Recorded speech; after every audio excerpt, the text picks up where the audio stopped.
मधुबन के बाबा, मधुबन के बाबा मुरली वाले, आपका क्या कहना, आपका क्या कहना। ओम शांति। आज 16 अगस्त 2024 के साकार मधुर महावाक्य हैं। आज मीठे मीठे बाप दादा बोले, मीठे बच्चे, मैं विदेही बाप तुम देहधारियों को विदेही बनाने के लिए पढ़ाता हूँ। यह है नई बात जो बच्चे ही समझते हैं।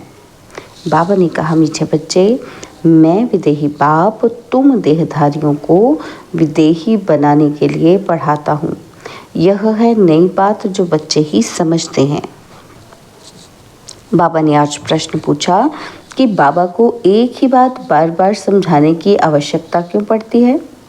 तो उत्तर में बाबा ने समझाया, क्योंकि बच्चे घड़ी घड़ी भूल जाते हैं। कोई कोई बच्चे कहते हैं बाबा तो वही बात बार बार समझाते हैं। बाबा कहते, बच्चे, मुझे ज़रूर वही बात सुनानी पड़े क्योंकि तुम भूल जाते हो। तुम्हें माया के तूफान हैरान करते हैं। अगर मैं रोज़ खबरदार ना करूं तो तुम माया के तूफानों से हार खा लेंगे। अभी तक तुम सतो प्रधान कहाँ बने हो? जब बन जाएंगे तब सुनाना बंद कर देंगे। ओम शांति। इसको विचित्र रूहानी पढ़ाई भी कहा जाता है। नई दुनिया सतयुग में भी देहधारी ही एक दो को पढ़ाते हैं। नॉलेज तो सब पढ़ाते हैं, यहाँ भी पढ़ाते हैं। वह सब देहधारी एक दो को पढ़ाते हैं। ऐसे कभी नहीं होगा कि विदेही बाप या रूहानी बाप पढ़ाते हों। शास्त्रों में भी श्री कृष्ण भगवानुवाच लिख दिया है, वह भी जिस्मानी हो गया। यह नई बात सुनकर मूंझ जाते हैं। तुम्हारे में भी नंबरवार पुरुषार्थ अनुसार समझते हैं कि रूहानी बाप हम रूहों को पढ़ाते हैं। ये है नई बात। सिर्फ इस संगम पर ही बाप खुद आकर कहते हैं कि इस द्वारा मैं तुमको पढ़ाता हूँ। ज्ञान का सागर, शांति का सागर, सब आत्माओं का बाप भी वही है। ये समझ की बात है ना। देखने में तो कुछ नहीं आता। आत्मा ही है मुख्य और वह अविनाशी है। शरीर तो विनाशी है। अभी वह अविनाशी आत्मा बैठ पढ़ाती है। भल तुम सामने देखते हो, यह तो साकार में शरीर बैठा है, परंतु ये तुम जानते हो कि ये ज्ञान देहधारी नहीं देते हैं। ज्ञान देने वाला विदेही बाप है। कैसे देते हैं वह भी तुम समझते हो। मुश्किल तो मनुष्य तो बड़ा मुश्किल समझते हैं। कितना तुमको माथा मारना पड़ता है ये निश्चय कराने के लिए। वह तो कह देते हैं निराकार का कोई नाम, रूप, देश, काल ही नहीं है। वह बाप खुद बैठ पढ़ाते हैं। कहते हैं मैं सब आत्माओं का बाप हूँ, जिसको तुम देख नहीं सकते हो। समझते हो वह विदेही है। ज्ञान, आनंद, प्रेम का सागर है। वो कैसे पढ़ाएंगे? बाप खुद समझाते हैं कि मैं कैसे आता हूँ, किसका आधार लेता हूँ। मैं कोई गर्भ से जन्म नहीं लेता हूँ और मैं कभी मनुष्य व देवता नहीं बनता हूँ। देवता भी शरीर लेते हैं, मैं तो सदैव अशरीरी ही रहता हूँ। मेरा ही ड्रामा में ये पार्ट है जो मैं कभी पुनर्जन्म में नहीं आता हूँ। तो ये समझ की बात है ना। देखने में तो आता ही नहीं। वह तो समझते हैं कि श्री कृष्ण भगवानुवाच, भक्ति मार्ग में रथ भी कैसे बैठ बनाया है। बाप कहते हैं, बच्चे, तुम मूंझते तो नहीं हो। अगर कुछ नहीं समझते हो तो बाप से आकर समझो।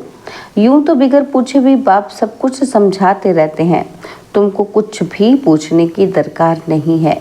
मैं इस पुरुषोत्तम संगम युग पर ही अवतार लेता हूँ। मेरा जन्म भी वंडरफुल है। तुम बच्चों को भी वंडर लगता है। कितना बड़े से बड़ा इम्तिहान पास कराते हैं। बहुत बड़े से बड़ा विश्व का मालिक बनाने के लिए पढ़ाते हैं। वंडरफुल बात है ना।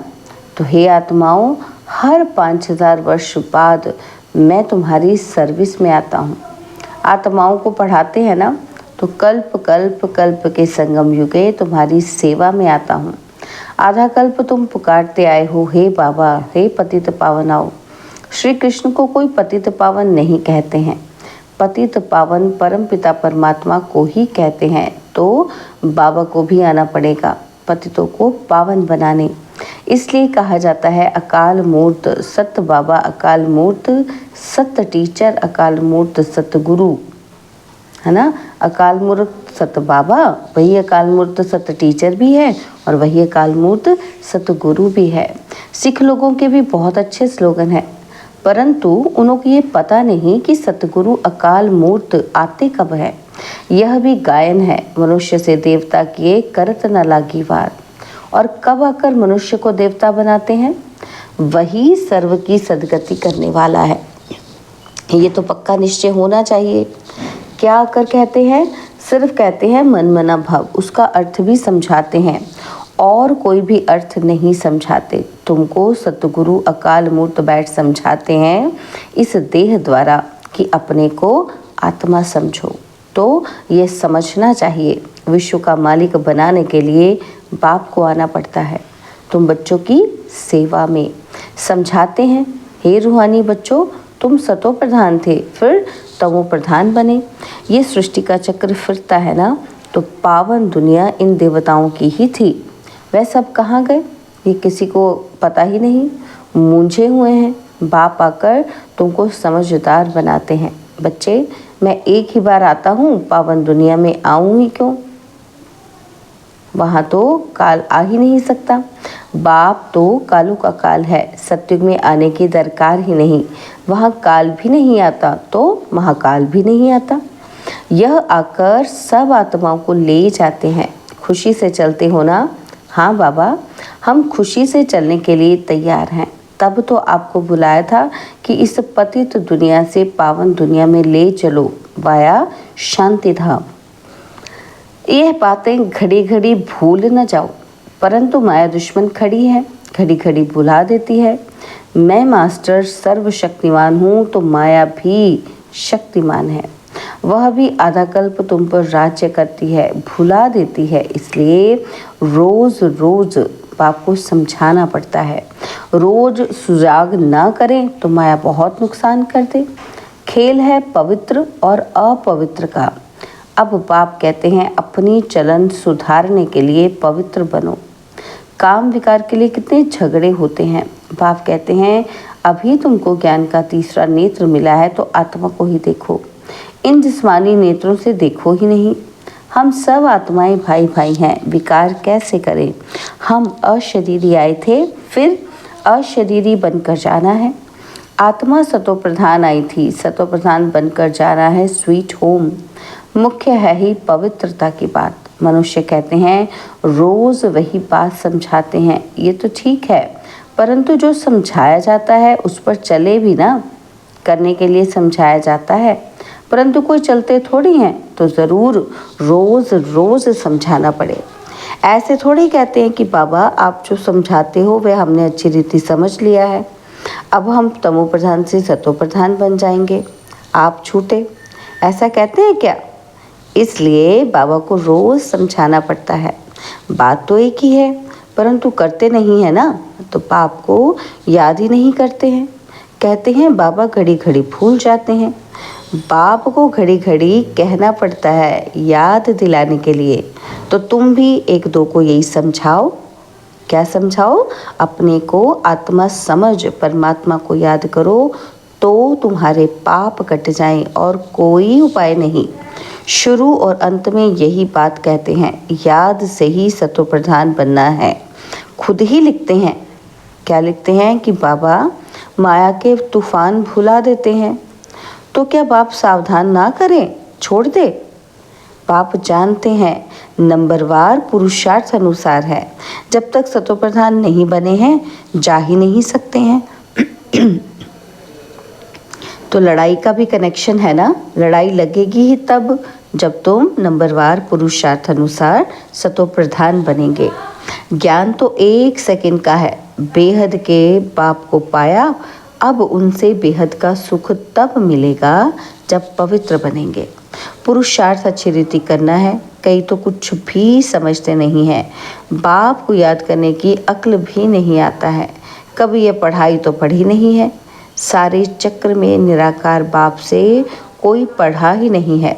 तो ये नई बात है ना। बाप कहते हैं मैं तो हर 5000 वर्ष बाद आता हूँ तुमको सतोप्रधान बनाने।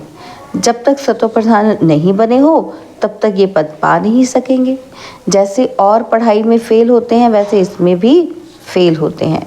शिव बाबा को याद करने से क्या होगा? कुछ नहीं समझते। बाप है तो ज़रूर बाप से स्वर्ग का वर्षा मिलना है। बाप एक ही बार समझाते हैं जिससे तुम देवता बनते हो। तुम देवता बनेंगे फिर नंबरवार सब आएंगे पाठ बजाने। इतनी सब बातें बुढ़ियों आदि की बुद्धि में बैठ ही ना सके। तो बाप कहते हैं अपने को आत्मा समझ बाप को याद करो। बस वही शिव बाबा सब आत्माओं का बाप है। शरीर का बाप तो हर एक का अपना अपना है। शिव बाबा तो है निराकार। उनको याद करते करते पवित्र बन शरीर छोड़ फिर बाप के पास जाकर पहुंचना है। बाप समझाते तो बहुत हैं परंतु सब एक रस नहीं समझते हैं। माया भुला देती है। इनको युद्ध कहा जाता है। बाप कितना अच्छी रीति बैठ समझाते हैं, कितनी बातों की स्मृति देते हैं। मुख्य जो भूले हुई हैं उनकी लिस्ट बनाओ। एक बाप सर्वव्यापी की। भगवान उवाच मैं सर्वव्यापी नहीं हूँ। सर्वव्यापी तो 5 विकार हैं। ये बड़ी भारी भूल है। गीता का भगवान श्री कृष्ण नहीं परमपिता परमात्मा शिव है। इन भूलों को सुधारो तो देवता बन जाएंगे। परंतु ऐसे कभी कोई बच्चे ने लिखा ही नहीं है कि हमने ऐसे समझाया कि इन भूलों के कारण ही भारत पावन से पतित बना है। वो भी बताना पड़े। भगवान सर्वव्यापी हो कैसे सकता? भगवान तो एक है जो सुप्रीम बाप, सुप्रीम टीचर, सुप्रीम सतगुरु है। कोई भी देहधारी को सुप्रीम फादर, टीचर, सतगुरु कह नहीं सकते। श्री कृष्ण तो सारी सृष्टि में सबसे ऊंचा है। जब सृष्टि सतो प्रधान होती है तब वह आते हैं और फिर सतों में राम और फिर नंबरवार अपने समय पर ही आएंगे। शास्त्रों में दिखाते हैं सबके विकार ले लेकर गला ही काला हो गया। लेकिन अभी समझाते समझाते गला ही सूख जाता है। बात कितनी थोड़ी है परंतु माया कितनी जबरदस्त है। हर एक अपने दिल से पूछे कि हम ऐसे गुणवान सतोप्रधान बने हैं। बाप समझाते हैं कि जब तक विनाश नहीं हुआ है तब तक तुम कर्मातीत अवस्था को पा नहीं सकेंगे। भल कितना भी माथा मारो, सारा समय शिव बाबा को बैठे याद करो और कोई से बात ही नहीं करो। बस बाबा लड़ाई से पहले मैं कर्मातीत अवस्था को पाकर दिखाऊंगा। ऐसा कोई निकले, ऐसा ड्रामा में हो नहीं सकता। पहले नंबर में तो एक ही जाना है। यह भी कहते हैं कि हमको कितना माथा मारना पड़ता है। माया तो और ही रुस्तम बनकर आती है। बाबा खुद कहते हैं मेरे तो बाजू में एकदम शिव बाबा बैठा है तो भी मैं याद ही नहीं कर सकता हूँ, भूल जाता हूँ। समझता हूँ मेरे साथ बाबा है, फिर मुझे भी तो याद करना पड़ता है जैसे तुम करते हो। ऐसे नहीं कि मैं तो साथ हूँ इसमें ही खुश हो जाना है। नहीं, मुझे भी कहते हैं कि निरंतर याद करो। साथ वाले तुम रुस्तम हो, तुमको तो और ही जास्ती तूफान आएंगे। नहीं तो बच्चों को कैसे समझा सकेंगे? ये सब तूफान तो तुमसे पास होंगे। मैं उनके इतने नज़दीक बैठे हुए भी कर्मातीत अवस्था को पा नहीं सकता हूँ, तो फिर दूसरा कौन बनेगा? यह मंजिल बहुत ऊंची है। ड्रामा अनुसार सब पुरुषार्थ करते रहते हैं। भल कोई ऐसी कोशिश करके दिखाए कि बाबा हम आपसे पहले कर्मातीत अवस्था को पाकर बनकर दिखाते हैं। हो ही नहीं सकता। ये ड्रामा बना बनाया है। तुमको पुरुषार्थ बहुत करना है। मुख्य सारी बात है कैरेक्टर्स की।